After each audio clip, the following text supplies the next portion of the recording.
একজন নারীকে সারাদিন কাজ করতে হয়। সারাদিন কাজ করার পরেও দিন শেষে তাকে কথাটাই শুনতে হয়, সারাদিন ঘরে বসে কি করো। আসসালামু আলাইকুম, সবাই কেমন আছেন? আশা করি যে যেখানে আছেন আল্লাহর রহমতে ভালো আছেন। আমিও ভালো আছি আলহামদুলিল্লাহ। চলে এলাম আজকে নতুন একটি ভিডিও নিয়ে। মনোযোগ সহকারে ভিডিওটি দেখতে থাকুন। কথাটা একদমই সত্য। আসলে একজন নারীরা সারাদিন অনেক কাজ করতে হয়। রান্না বাড়া থেকে শুরু করে সন্তানকে লালন পালন করা থেকে শুরু করে সন্তানকে পড়ানো, এছাড়াও আরও অনেক কাজ। একটা সংসারে যে সারাদিন কাজ করেও কাজ শেষ হতে চায় না, সেটা বোধহয় কোনো পুরুষরাই বুঝতে চায় না। আসলে যে পুরুষ মানুষ বউকে বেশি পরিমাণে ভালোবাসে বা ভালোবাসে না, সেও একই কথা বলে। যে বেশি পরিমাণে ভালোবাসে সেও একই কথা বলে। কারণ তারা ভাবে যে সংসারে কোনো কাজই আসলে কাজ না, শুধুমাত্র রান্ধো বারো খাও। মানে তাদের মনে হয় যে এইটা আসলে একদম সহজ একটা কাজ, এটা কোনো কাজের মধ্যেই পড়ে না। শুধুমাত্র তারা যে কাজটা করে, বাইরে থেকে টাকা ইনকাম করে, শুধুমাত্র এটাই একদম পৃথিবীর সবথেকে কঠিন কাজ। টাকা ইনকাম করাটা একটু কঠিন, ঠিক আছে, তবে নারীরা যে ঘরে বসে যে কাজগুলো, সংসারের কাজগুলো করে, সেগুলো কিন্তু এতটাও সোজা না। তাকে সব কিছু মেনটেন করে চলতে হয়, সময়ে সময়ে সব কিছুই কাজ করতে হয়। এটা বোধহয় একটা পুরুষ মানুষ বুঝতে চায় না। তারা ভাবে তাদের কোনো, নারীদের কোনো কাজই নেই, তারা সবসময় শুয়ে থাকে, আরাম করে, আয়েশ করে। আর একজন পুরুষ মানুষ শুধু বাইরে গিয়ে টাকা ইনকাম করে, আর সেই টাকা নারী বসে বসে খালি উড়ায়। তো এই ধরনের অনেক কথা সংসারে থাকলে শুনতে হয়। আর শুনতে শুনতে একটা পর্যায়ে নারীদের অবস্থা এমন হয়ে যায় যে তারা নিজেকে মানসিক রোগী ভাবতে শুরু করে দেয়। আসলে খাওয়ার খোঁটা, পড়ার খোঁটা, ভালোভাবে রাখার খোঁটা, এসব খোঁটা আর কতদিন মুখ বন্ধ করে নারীরা সহ্য করবে? আমি সেই কারণেই প্রত্যেক নারীকেই বলবো যে সংসার করছেন ঠিক আছে, সংসারের পাশাপাশি যদি নিজেরাও টাকা ইনকাম করেন, আর সেই ইনকামের টাকা যদি হাজব্যান্ডকে দেন, বা আপনার ইনকামের টাকা দিয়ে ধরেন আপনি বাসা ভাড়াটা দিলেন, কিংবা আপনি সংসারের অর্ধেক খরচের টাকা আপনি দিলেন, তাহলে কিন্তু আপনার হাজব্যান্ড দিন শেষে আপনাকে এই কথাটা শোনাতে পারবে না যে কামাই করে দেখো কত চোদন। তো যাই হোক, কারণ আপনি তখন তাকে বলতে পারবেন যে কামাই কিন্তু আমিও করি, বা রোজগার কিন্তু আমিও করি, আর রোজগার করে টাকা ইনকাম করাটার কষ্ট আমিও বুঝি। তো এই কারণেই বলবো যে টাকা ইনকাম করে হাজব্যান্ডকে দিতে হবে, এবং হাজব্যান্ডের মুখ বন্ধ রাখতে গেলে অবশ্যই টাকা ইনকাম করতে হবে। কারণ আপনি যখনই তাকে হেল্প করবেন, তখন সে একটু হলেও বুঝবে যে না, আমার ওয়াইফ আমার থেকেও একটু হলেও বেশি কাজ করে, কারণ সে সংসারও সামলাচ্ছে প্লাস টাকাও ইনকাম করছে। আর পুরুষ মানুষ শুধু টাকা ইনকাম করছে। একজন স্বামীর ভালোবাসা পেতে চাইলে অবশ্যই টাকা ইনকাম করে তার পাশে থাকতে হবে, তাকে মানসিক টেনশন থেকে মুক্তি দিতে হবে। তা না হলে সে সবসময় খিটখিটে করবে এবং আপনাদের সঙ্গে ভালোভাবে আচরণ ব্যবহার কিছুই করবে না। আর আপনি যে সারাদিন কাজ করেন, তার সেটা কোনো সে কাজে কোনো মূল্যই দিবে না। সে ভাববে যে সে একমাত্র পরিশ্রমী ব্যক্তি, আর পৃথিবীতে সে টাকা ইনকাম করছে, এর থেকে কঠিন কাজ আর নেই। আর স্ত্রী শুধু বসে বসে টাকাগুলো খাচ্ছে, খরচ করছে, এইটাই। তো যাই হোক, তো সেই কারণেই বলছি, মুখ বন্ধ করে কতদিন আর স্বামী, শাশুড়ি, শ্বশুরের নির্যাতন সহ্য করবেন? এটাকে এক রকমের মানসিক নির্যাতন বলা হয়ে থাকে। কারণ সবসময় যদি একটা স্ত্রীকে টাকা নিয়ে খোঁটা দেওয়া হয়, সংসারে কাজকর্ম নিয়ে, খাওয়া নিয়ে, তাহলে কিন্তু সেই স্ত্রী এক পর্যায়ে মানসিকভাবে বিপর্যস্ত হয়ে পড়ে। তার আর কোনো কিছুই ভালো লাগে না, সংসারে কোনো কাজই তার মন বসে না। সে সবসময় একটা দুনমন অবস্থায় থাকে যে আসলে আমি কি সত্যি এরকম?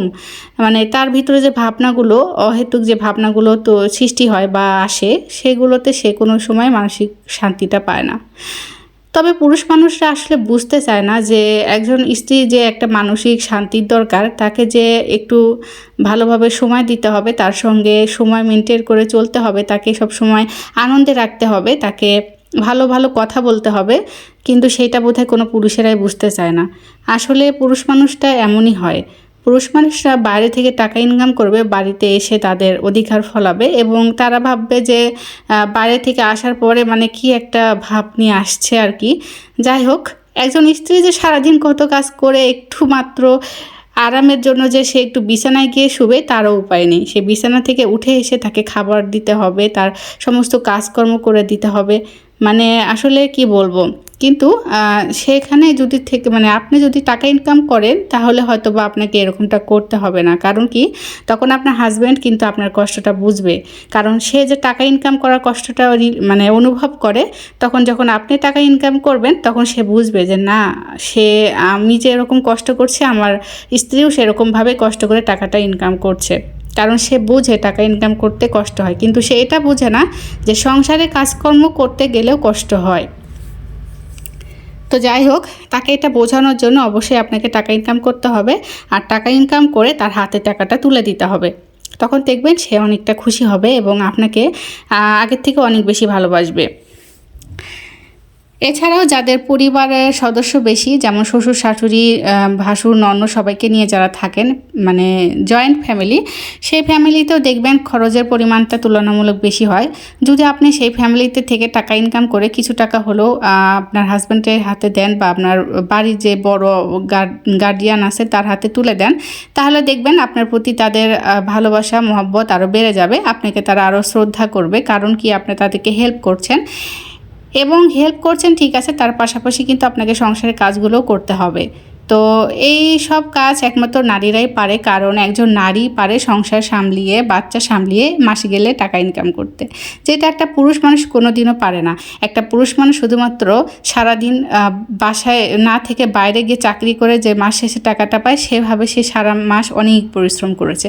কিন্তু একজন নারী তার জায়গায় থাকলে কী মানে সে যদি একজন নারীর জায়গায় থাকতো তাহলে যে সে কী করতো সেটা সে মাত্র তারাই জানে, মানে পাগল হয়ে যেত আসলে। একজন নারীকে যে কত কিছু সহ্য করতে হয় সারাদিনে, সেটা বোধহয় তারা কোনো ফিলই করতে পারে না। তো যাই হোক, আমি এটাই বলবো যে আসলে আপনারা সংসার করছেন ঠিক আছে, সংসারের পাশাপাশি যে কাজগুলো করলে মাস শেষে টাকা ইনকাম করা যায় সেই কাজগুলো অবশ্যই করবেন। যারা সেই কাজগুলো করতে পারেন না তারা কাজগুলোকে শিখে নেবেন। 2 মাস 3 মাসে একটা করে কোর্স হয়, সেই কোর্সগুলো করে নেবেন, কিংবা ইউটিউবে গিয়ে কাজগুলো শিখে নেবেন। আর যাদের শেখার আগ্রহ আছে, যারা চায় টাকা ইনকাম করতে, তারা কিন্তু খুব সহজে সে কাজগুলো শিখে যায়। তো সেই জন্যই বলছি, বসে থাকবেন না। সময়গুলো যে সময়টাই পান অবসর সময়, সেই সময়টাকে মানে এমনি এমনি নষ্ট করবেন না। সেই সময়টুকুকে কাজে লাগান। সেই সময়টুকুকে কাজে লাগিয়ে আপনি মাস শেষে ইনকাম করা শুরু করে দেন। অনেকক্ষণ অনেক কথাই বলে ফেললাম। আমার কথায় যদি কোনো ভুল ত্রুটি হয়ে থাকে ক্ষমা সুন্দর দৃষ্টিতে দেখবেন। আর যারা এতক্ষণ ধরে আমার ভিডিওটি দেখছেন তারা প্লিজ আমার ভিডিওতে লাইক করে দিবেন, আর আমার চ্যানেলটি সাবস্ক্রাইব করে আমার পাশে থাকবেন। যারা অলরেডি কাজটি করে দিয়েছেন তাদেরকে অসংখ্য অসংখ্য ধন্যবাদ। আপনাদের সঙ্গে কথা বলতে বলতে এদিকে আমার কামিজের কাজটা পুরোটাই কমপ্লিট হয়ে যাচ্ছে। এখন কামিজের দুই পাশে 2টা হাতা লাগিয়ে নিয়েছি, তাহলে আমার কামিজটা পুরো কমপ্লিট হয়ে যাবে। তো কামিজ সেলাই করা তো খুবই সহজ, যারা পারেন তারা তো পারেনই, আর যারা পারে না তারা মনোযোগ সহকারে ভিডিওটি দেখলে এরকম কামিজ সেলাই করতে পারবেন। তো সবাই ভালো থাকবেন, সুস্থ থাকবেন, সেই কামনায় আল্লাহ হাফেজ।